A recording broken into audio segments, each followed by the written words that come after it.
So we're here to... It's killing me. You know, it's like typically you want to say, oh, I'm Nikki. Yeah, I know. As a founding member and bass player of one of rock and roll's most raunchiest bands, Nikki Sixx has led a tumultuous life complete with sex, drugs, and rock and roll, debauchery at its finest, 2 near-fatal overdoses, and now, finally, sobriety. Ladies and gentlemen, this is Nikki Sixx. Rock and roll is aggressive, and if any band's overtly aggressive, it's Motley Crue live. You know, we're very powerful sounding. And it's a combination of the band and the fans together that creates the energy that you get on stage. Nikki Sixx quickly became addicted to heroin. He wrote in his book, The Heroin Diaries, that alcohol, acid, and cocaine, they were just affairs. When I met heroin, it was true love. It is estimated that he has overdosed about 6 times.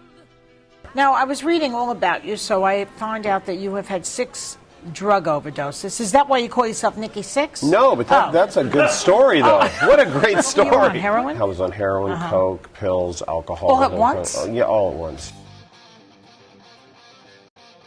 During the height of my drug addiction, I think I wrote even more than I do now. There's a part of me that I had isolated myself so much from everybody, the band, my friends, that it became sort of like a friend to me.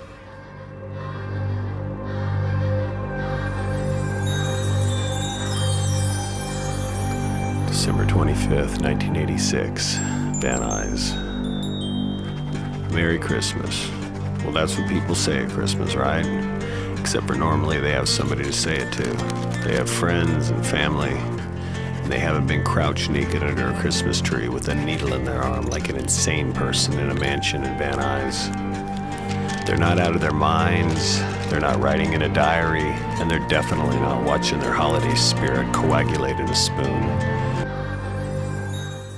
The actual diaries take place, the ones that we published, Christmas '86 to Christmas '87. By '86, things had gotten out of control for me.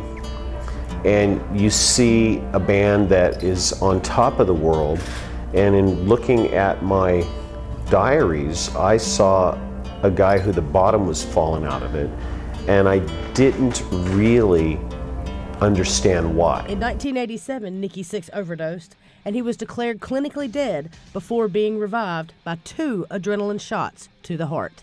But I would assume that this was a wake-up call for you, right? After Absolutely. all the drug overdoses, and then you're dead. Yeah. Was that the end of your drug use? I mean, that was the beginning of the end. It takes a while, and addiction's a really hard thing to kick. My experience as a recovering addict, it just doesn't affect just the addict. It affects the family, the extended family, the workplace, and even our economy.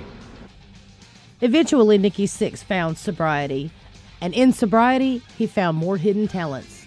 Nikki has now released 2 books, The Heroin Diaries, which chronicles his drug abuse through the 80s, as well as This Is Gonna Hurt, which features his off-the-wall, unique brand of photography. Nikki Sixx is also the bass player for 6 a.m. and is doing his final farewell tour of Motley Crue the summer of 2014. Long live Nikki Sixx.